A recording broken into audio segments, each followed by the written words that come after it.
What is seen as empowering, but really shouldn't be. Buying courses from online business gurus. There's a guy on Instagram who used to do ads how, just for today don't buy that $10 coffee, instead invest $10 into my system that is proven to help you generate job replacing income, and saying he's making 10 grand a day. Yeah, probably from selling people on your crock of shit. Yeah, probably from selling people on your crock of shit, this TBH. Good rule of thumb is this. Did this person actually successfully make a lot of money doing what they're trying to teach other people how to do?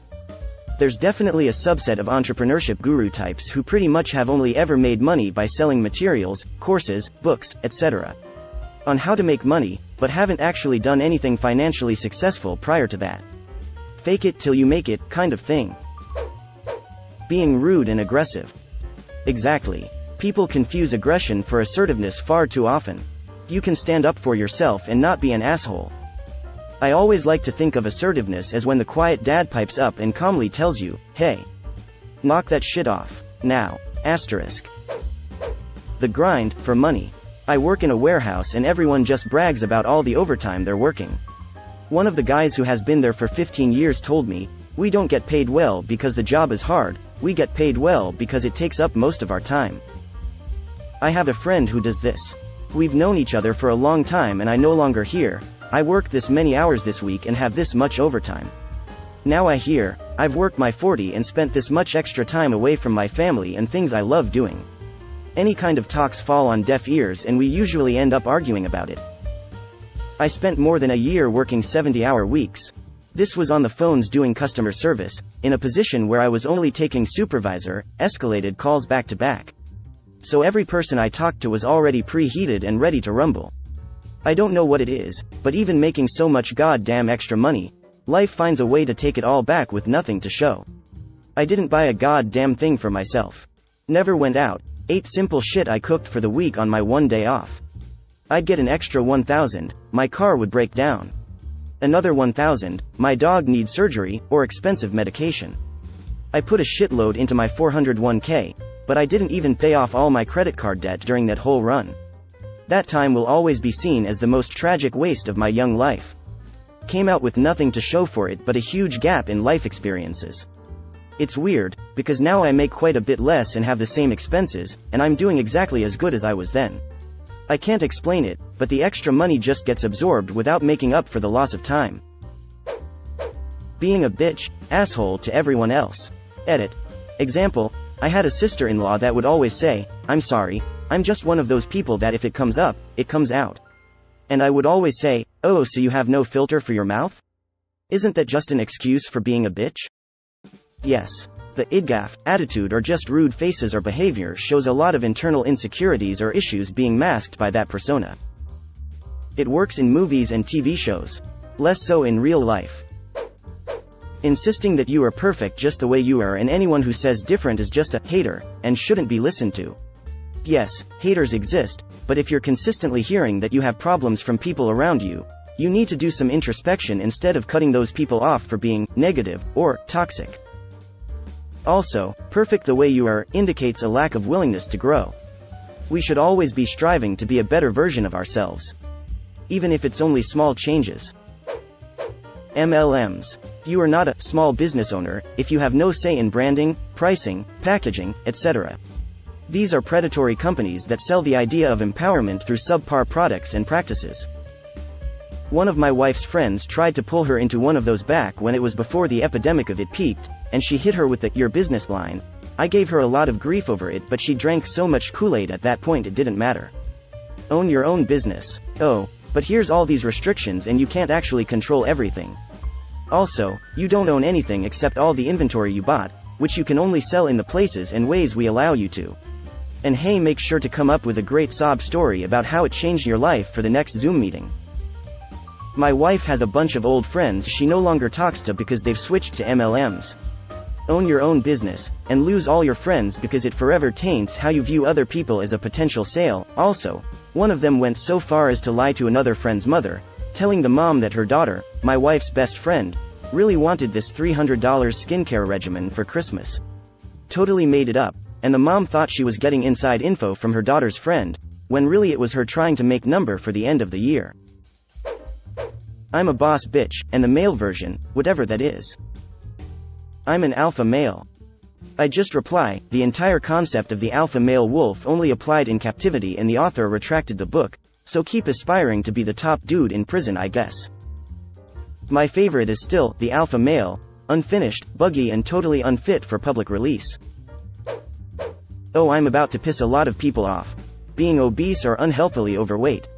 I obviously don't agree with body shaming, but it's getting too far the other side where people applaud someone for drinking a 2-liter, eating a 5-layer burger and getting a shake with donuts and cookies on top. It's not empowering, it's FKN unhealthy. Empower people to be healthy whatever size that looks like. I'm obese and I agree with this.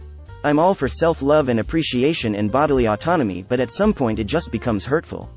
I recently saw a TikTok where an overweight influencer was calling out someone else for losing weight and being fat-phobic for doing so. And they weren't even saying anything bad about being fat, they were just explaining how they enjoyed how light their body felt as opposed to when they were bigger and struggled to even walk for a few minutes. That's just way too extreme.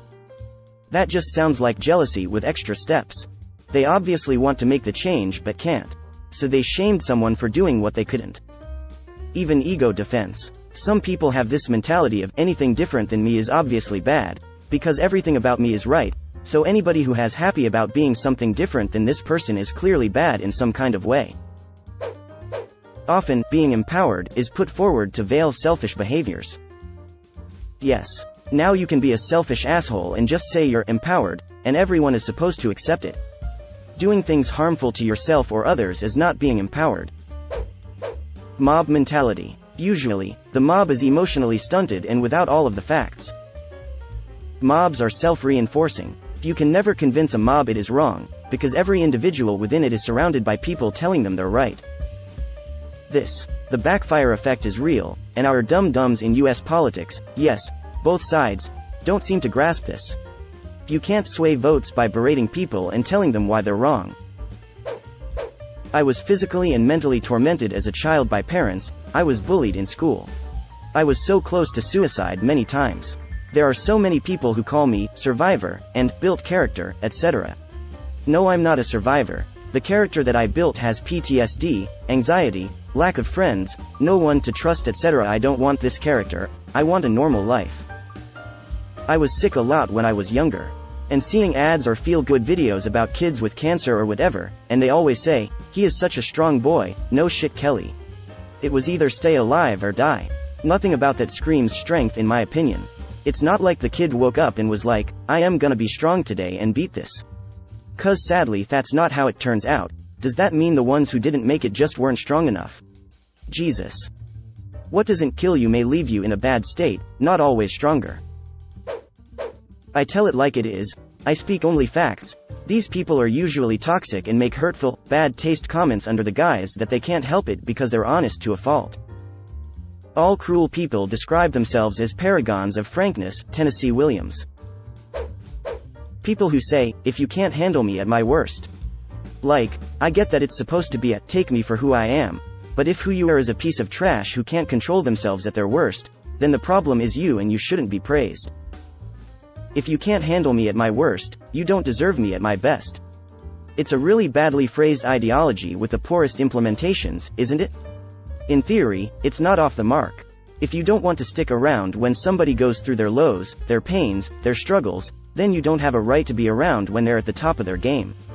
Investing in a friendship or relationships requires a willingness to share at least a little of a person's emotional burdens. That's how socializing works. It's not supposed to be fair weather, unless you agree to it mutually beforehand, I guess. But way too many people use it as carte blanche to act like a raging lunatic and expect to never face consequences for doing so. And then the icing on top is that their best is typically just a nondescript blasé boring human. No, Susan, your worst is supposed to be things like the confusing emotions of a breakup, or the painful bloat of menses, or the variable limitations of having a chronic illness. It is not supposed to mean being an asshole to everybody and setting Jim's couch on fire because he was talking to another girl, despite the fact she's his sister. And it certainly doesn't work when your best is just being an insipid couch potato who watches Real Housewives all day long, while TikToking boring videos of your dog with flying emojis everywhere. Carrot carrot carrot why carrot carrot carrot did carrot carrot carrot I carrot carrot carrot red carrot carrot carrot that carrot carrot carrot last carrot carrot carrot paragraph carrot carrot carrot in carrot carrot carrot John carrot carrot carrot Oliver's carrot carrot carrot voice? Hookup culture. Is it just me, or has anyone else not really noticed hookup culture? It feels like every woman I meet is either taken or single by choice. The women who are single by choice are much rarer, and usually don't appear to be interested in hooking up.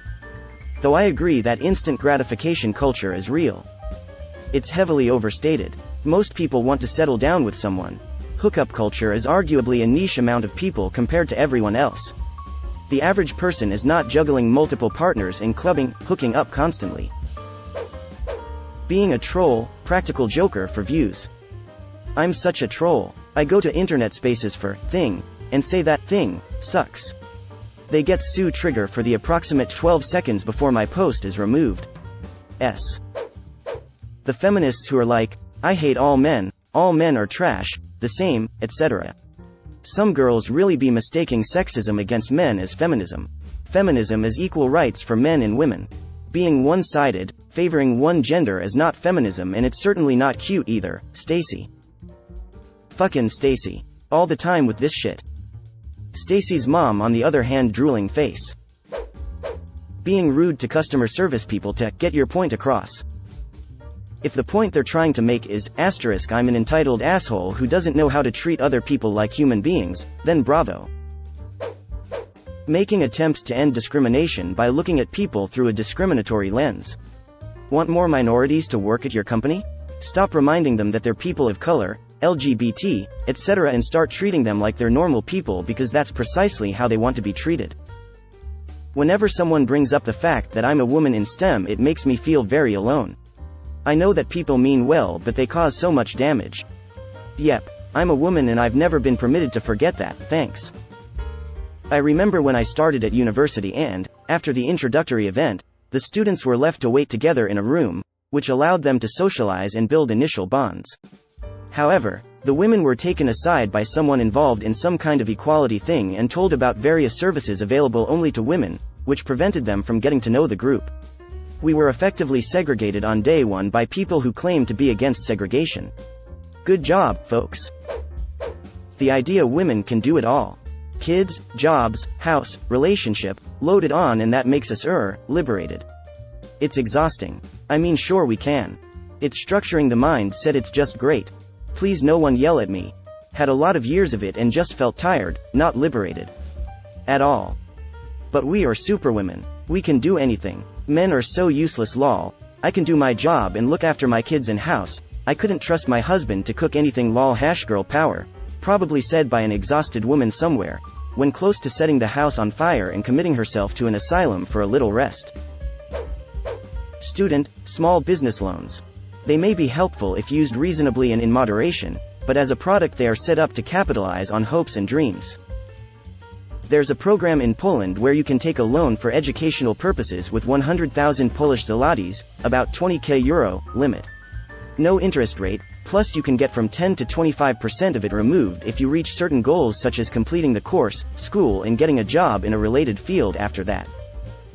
Here in Malaysia, if you finish your studies with first-class degree, 3.67, student loan is fully forgiven.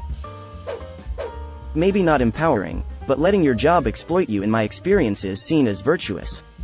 I still struggle with this by working well over full-time hours, busting my ass the entire day and still trying to maintain good grades and a decent social life. Had a boss who was awesome, understanding, had my back, didn't take shit from upper management. But they were running him into the ground. He worked whenever they asked him if he felt he could, was chronically underpaid, and when I'd chastise him about letting them walk all over him, he would tell me he was proud of his reputation in the industry. He did have a good reputation, sure, but he could have easily maintained that while demanding fair remuneration. Getting upvoted on Reddit, tears of joy. I joined in 2021 and today is my first time here scrolling through questions and answering, rolling on the floor laughing. Doing things on your own. Teamwork and accepting help is also great, and really not better than doing things all by yourself. Obviously there's a limit to this, but generally speaking, struggling doesn't always lead to growth and getting help doesn't always hinder it. These stupid, feel-good stories in the US. They are a dystopian nightmare. Like, look, grandma is 90 and is still working as a cashier for Kroger and she never missed a day of work. Or this 12-year-old worked all summer to help pay for his mom's chemo. What the actual fuck? So much of it is just disability and poverty fetishization masquerading as inspirational. Hearing a life coach. Many speak from a privileged perspective. Not only that, many distort, intentionally or not, their own circumstances that led them to where they may be in that moment. They probably weren't as bad off as they claim, didn't have as hard a climb as they say, and didn't have to climb as far as they will tell anyone within earshot. Sure, you can have a rough time of things, but not everyone starts on square one. Some people start on square -14. Hustle culture. Nothing wrong with trying to get ahead, but a person should be able to make a comfortable living from a steady job alone. OnlyFans. If it was empowering, 90% of workers wouldn't be women and 99% of customers wouldn't be men. What's so irritating when people talk about this industry is how workers can make so much money. It's a big lie being fed to girls and young women. Obviously, when you're 18 and you make $1,000 over a couple weeks or months, you think that's a big deal. But once you're actually an adult with a job, you realize you can make that in one paycheck. Consistently, with benefits, and don't have to pander to men, sexualize yourself, or lose yourself. Anyone getting into OnlyFans, or any content creator, right now has a ton of competition. There are women who make bank on of, and they have entire teams to assist them. No average woman can just step in and compete with that. It's hard to create boundaries, you have to constantly churn material to stay relevant, and nothing is guaranteed. I'ma get downvoted to hell for this, but here goes. Body positivity means well, and it genuinely is awesome. Loving your body is good. Accepting your body is good. But acceptance, where one surrenders completely to their damaging lifestyle because they should love their body, is not good. So this happened at the gym the other day. A middle-aged lady asked if I was using a machine and we ended up talking. She said that she has been working out for ages and can't seem to lose the weight. Being an overweight individual my whole life, I told her I spend 8 months in a deficit to lose the weight and be happy with how I look. Her response was, "Damn, you must be fat phobic to not like your overweight version." My jaw dropped and I walked away. Making people, often children, feel like shit online. Or IRL. Sex work, especially as young as 18. I'm correcting myself. I support sex work and sex workers. I'm not here to shame any woman that profits of the male gaze either. But I want to encourage any person under the age of 20 to 21 to do it. Which is what I've seen a lot going on online. So many young girls turning to OnlyFans as soon as they turn 18, or even strip clubs. So many other young girls encouraging them, without bringing up the legal age. What makes a 17 years old and an 18 years old different? Nothing, absolutely nothing. That's why 18 to 19-year-olds shouldn't be doing sex work. They're still teenagers. I think society has lately just repackaged women exploiting themselves into a new girl boss mentality, and it 100% preys on actual children and primes them to join the industry as soon as legally possible. Also, pornography is so destructive to relationships. You can sit there and claim you're the cool carefree girlfriend who doesn't care if your partner watches pornography, but deep down there is a really good chance it breaks your heart to know your partner is spending more time lusting over some random girl on the screen than with you and wishing he was with her while he is touching you.